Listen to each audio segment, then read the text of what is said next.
നമ്മളെ സക്കരിയ സലായി ഇടമുട്ടത്തെന്ന് പറഞ്ഞ് ഖബർ ആദരിക്കാൻ പാടില്ല വെച്ചു കൊടുക്കോനെ.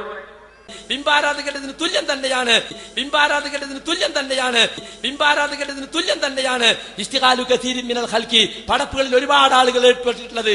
എന്ത് ഖബർ ആരാധനയല്ല, മനസ്സിലാക്കി വെച്ചോ. ആരാധന ആദരവിടെ കൂട്ടിക്കേക്കാൻ ശ്രമിച്ചില്ല. ബിതഅളീമി ഖുബൂരിൽ അകാബിർ, മഹാന്മാരുടെ ഖബറുകളെ ആദരിക്കൽ, മഹാന്മാരുടെ ഖബറുകളെ ആദരിക്കൽ, മഹാന്മാരുടെ ഖബറുകളെ ആദരിക്കൽ. അപ്പൊ മഹാന്മാരെ ഖബർ ആദരിക്കൽ ബിംബാരാധനയാണെന്ന് സക്കരിയ പറഞ്ഞു. നാദാപുരത്ത് ഖണ്ഡനം 5-6 എണ്ണം അങ്ങ് നടന്നു. 7ാമത്തെ ഖണ്ഡനത്തിന് സലഫി വന്നപ്പോൾ എന്റെ മുമ്പിൽ ഏത്തയിട്ട് കൊണ്ട് പറയുന്നു, മുസ്ലിമീങ്ങളെ ഖബർ ആദരിക്കപ്പെടേണ്ടതാണ്. അതങ്ങ് കേൾപ്പിക്കുക മോനെ. മുസ്ലിമിന്റെ ഖബർ ആദരിക്കപ്പെടേണ്ടതാണ്, സംശയമില്ല. മുസ്ലിമിന്റെ ഖബർ ആദരിക്കപ്പെടേണ്ടതാണ്, സംശയമില്ല. സംശയം നീങ്ങുന്നുണ്ട്.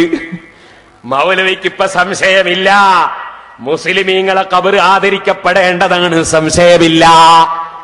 ഇപ്പൊ സമ്മതിച്ചില്ലേ മൗലവിമാരെ?